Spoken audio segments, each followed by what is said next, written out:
Perfect women. जब से गौरी के ससुर का सर्ववास हुआ था, उनका ऊपर का खाली कमरा उसे काटने को दौड़ता। पति अनुज सुबह के गए रात तक लौटते। उसका इस अकेले घर में जरा भी मन नहीं लगता। कमरे के साथ अटैच बाथरूम और किचन भी था। बहुत सोच विचार कर उसने वहां एक किराएदार रखने की सोची। वैसे भी नोएडा के उस कर्मथिलिय एरिया में ऐसे कमरों के लिए बहुत ऊंचे किराए मिल रहे थे। अतः उसने कॉलोनी के किराना स्टोर पर एडवर्टाइजमेंट लगा दी। उसे ही पढ़कर पाकी आई थी। मुंह में च्युइंगम, चुस्त आधुनिक लिबास, हाई हील की सैंडल और इधर उधर दौड़ती लापरवाही नजरें। बिल्कुल बिंदास किसी मल्टीनेशनल कंपनी में एग्जीक्यूटिव थी। देखिए, मेरी शिफ्ट में ड्यूटी रहती है। वर्किंग ओवर भी फिक्स नहीं है, सो रात को अक्सर लेट भी हो जाता है। यदि आप लोगों को इस बात पर आपत्ति है तो पहले से ही बता दे। पिछली जगह जहाँ रहती थी, उन्हें मेरी देरी से आने पर प्रॉब्लम थी। You know this middle class mentality. लड़की के लेट आने को सीधे कैरेक्टर से जोड़ते हैं। पाकी आंखें चढ़ाते हुए बोली।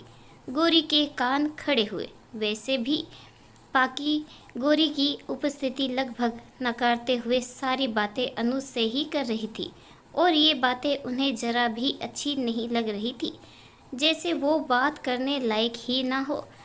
जबकि उसके लिबास से तो लड़की होने के नाते पाकी को घर संबंधी सभी पूछताछ उनसे ही करनी चाहिए थी।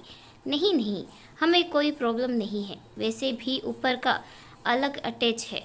मुझे अपनी कार के लिए पार्किंग एडजस्टमेंट भी चाहिए। मैं उनके लिए एक्स्ट्रा पे करने को तैयार हूँ, पाकी बेपरवाही से बोली।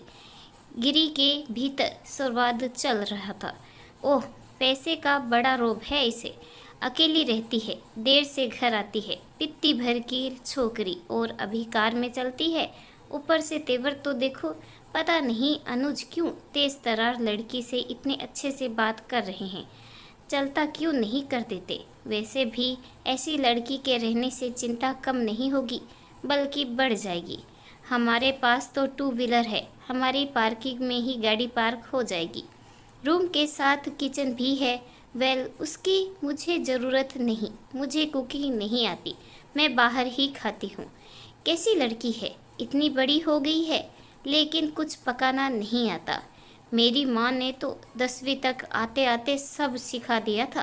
क्या करेगी ये अगले के घर जाकर। ऐसी लड़कियों के ही तलाक। गौरी के संवाद जारी थे। गौरी के नाक भो सिकुड़ने के बावजूद अनुज ने सब कुछ तय कर लिया। क्या खराबी दिखती है तुम्हें इस लड़की में। पढ़ी लिखी है, नौकरी करती है, लेकिन देर रात तक बाहर रहेगी। अरे इसमें क्या है, आजकल फराटेदार मल्टीनेशनल कंपनियों में नाइट शिफ्ट रहती है। 24 घंटे काम चलता है, फिर लड़के हो या लड़की, सबके लिए बराबर रहता है। मगर गौरी आश्वस्त नहीं हुई। बस अब ये अगर मगर छोड़ो, तुम्हारे छोटे शहर में ये सब नहीं होता, पर यहाँ ये आम बात है।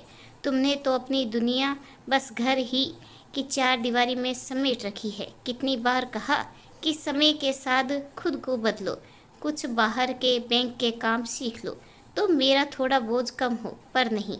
और जो लड़कियां समय के साथ चल रही है, उनमें तुम्हें कमियां नजर आ रही है। कहकर अनुज सो गए, पर गौरी की नींद अभी कोसों दूर थी। अरे क्या ज़रूरत है बाहर के काम की, ये काम तो मर्द के होते हैं। मैं क्यों सीखूं, घर भी संभालूं और बाहर भी। भला कोई बात हुई।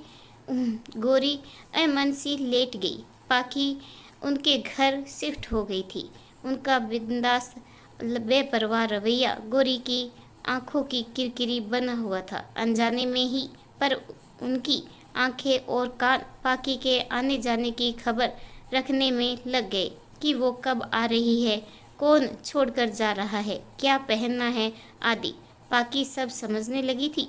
गौरी का ये रवैया उसे बुरा लगता, पर वह उसे अनदेखा कर निकल जाती और गौरी पाकी के इस व्यवहार को अड़कपन होने का प्रमाण समझती। एक दिन गौरी रसोई में नाश्ता कर रही थी, तभी अचानक से अनुज के कराने की तेज आवाज़ आई।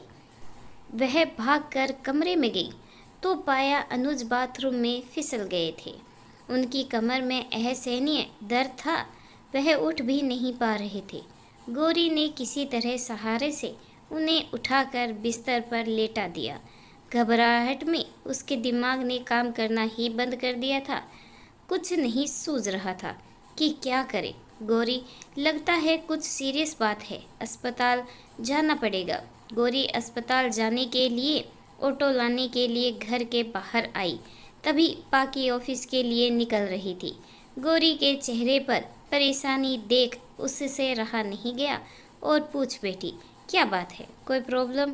गौरी ने पाकी को अनुज के बारे में बताया तो वो भी चिंतित हो उठी। अरे, अगर उनकी हालत ऐसी है तो ऑटो में कैसे बैठकर जाएंगे? चलिए, मैं अपनी कार से ले चलती हूँ, बैक सीट पर वह लेट कर जा सकते हैं। उस वक्त गौरी किसी किंतु परंतु की हालत में नहीं थी, अतः उसने पाकी की बात मान ली। दोनों ने सहारा देकर अनुज को धीरे से बैक सीट पर लेटाया और अस्पताल की ओर चल दिए। अनुज को अस्पताल में एडमिट कराना पड़ा। स्लिप डिस्क हुआ था। गौरी के हाथ पांव फूल गए थे। उसे तो ठीक से फॉर्म भरना भी नहीं आता था। हॉस्पिटल की सारी फॉर्मेलिटीज पाकी ही निपटा रही थी। घर के किसी बड़े जिम्मेदार व्यक्ति की तरह उसने बड़ी ही कुशलता से स्थिति संभाली। जब पेमेंट करने की बात आई तो गौरी को याद आया कि जल्दबाजी में वह घर से अधिक पैसे लेकर नहीं चली थी। उसने घर जाकर पैसे लाने की बात की तो पाकी बोली, घर जाने की कोई ज़रूरत नहीं है, आप टेंशन मत लीजिए, अभी मैं अपने डेबिट कार्ड से पेमेंट कर देती हूँ और बाहर लगे एटीएम से आपको कुछ एक्स्ट्रा पैसे भी लाकर दे देती हूँ, आपके काम आएंगे। गौरी निरंतर खड़ी रही और पाकी सारे एडजस्टमेंट करती रही। कहाँ कैंटीन है, कहाँ फार्मेसी है, फिर सब कुछ गौरी को समझाकर शाम को वापस आने की कहकर वो ऑफिस के लिए निकल गई। गौरी सहस्त्र थी कि जिस पाकी के लिए उसके मन में जरा भी सम्मान नहीं था, जिसे वो आजकल की बिगड़ेल लापरवाह लड़की समझती थी, आज वही उसके लिए किसी देवदूत से कम नहीं थी। कितनी कुशल, जिम्मेदार, शांत और विनम्र। हजारों रुपए का पेमेंट कर डाला। 1 मिनट भी नहीं लगाया सोचने में कि ऐसे तो कोई सगा रिश्तेदार भी नहीं। एक और गौरी जहां खुद को पाकी के सामने बोना महसूस कर रही थी, वहीं दूसरी ओर उसके कानों में अनुज की बातें गूंज रही थी। गौरी, कुछ तो बाहर के काम काज सीख लो, कब तक मुझ पर निर्भर बनी रहोगी? बैंक की छोड़ो, तुम्हें एटीएम तक ऑपरेट करना नहीं आता, कम से कम घर बैठी इंटरनेट ही सीख लो। आजकल सभी बिल पेमेंट बुकिंग उसी से हो जाते हैं। लेकिन अपनी घर गृहस्थी रसोई में रमी गौरी के कानों पर जू नहीं रहती थी। उसने तो अपने घर में माँ को घर और पिता को बाहर के काम काज संभालते ही देखा। इसी मानसिकता से पली गौरी अपना खाली समय टीवी देखकर या आस पड़ोस में बैठकर व्यतीत कर लेती थी। आज उस अनुज की बातों को गंभीरता का एहसास हो रहा था और पाकी ने समय पर साथ नहीं दिया होता तो कैसे संभालती वो ये सब। जब तक अनुज हॉस्पिटल में थे, पाकी रोज सुबह शाम हॉस्पिटल आते हुए बाहर से ज़रूरी सामान आदि ले आती, अनुज की प्रोग्रेस पर नज़र रखती, डॉक्टर से बात करती। अब तो डॉक्टर भी उसे ही जिम्मेदार समझ सब फीडबैक देते, क्योंकि गौरी को तो कुछ समझ नहीं आता था। हफ्ते भर बाद 2 महीने का बेड रेस्ट बोलकर अनुज को डिस्चार्ज कर दिया गया। उस दिन पाकी ने ऑफिस से छुट्टी ले ली थी और वापस से सब मेडिकल फॉर्मेलिटीज पूरी कर उन्हें अपनी कार से घर ले आई। अनुज और गौरी खुद को पाकी का ऋणी महसूस कर रहे थे, पर पाकी ने ये सब सहजता से बिना किसी गुमान के ही किया था। एक दिन पाकी ऑफिस से आ रही थी तो रास्ते में उसे गौरी जाती हुई दिखी। आप कहीं जा रही हैं क्या? चलिए मैं छोड़ देती हूँ, कहकर पाकी ने गौरी को कार में बिठा लिया। दरअसल मैं रेलवे स्टेशन जा रही हूँ। मेरे मम्मी पापा इन्हें देखने के लिए आना चाहते हैं, उन्हीं के लिए रिजर्वेशन करवाना है। लेकिन आप इतना घबरा क्यों रही हैं? बार बार पल्लू से पसीना पोंछती गौरी की घबराहट उसके चेहरे से बयान हो रही थी। वो दरअसल मैं पहली बार यूँ अकेले रिजर्वेशन कराने जा रही हूँ, इसीलिए थोड़ी घबराहट। गौरी की हालत देख पाकी को हंसी आ गई। अरे इसमें इतनी घबराने की क्या बात है? कितनी छोटी सी बात है ये। सुनकर गौरी की आंखें झलक आई। वो भी यही कहते हैं पाकी। मैंने कभी भी घर से बाहर की दुनिया नहीं देखी। मुझे लगा कि इनके होते हुए मुझे ये सब सीखने की क्या ज़रूरत। लेकिन पिछले दिनों जो कुछ बीता उसे देखकर मुझे समझ आ गया कि मैं कितनी गलत थी। आजकल के एकल परिवार के दौर में एक हाउसवाइफ की जिम्मेदारी सिर्फ घर बैठकर रसोई संभालने से ही पूरी नहीं हो जाती। उसे बाहर के काम भी आने उतने ही ज़रूरी है जितने घर के। अब ये बेड रेस्ट पर है, घर की गाड़ी थम गई है। आज मैं खुद को बेहद असहायहीन और असफल महसूस कर रही हूँ, क्योंकि पढ़ी लिखी होकर भी मैं तुम्हारी तरह बाहर के कामकाज नहीं कर सकती।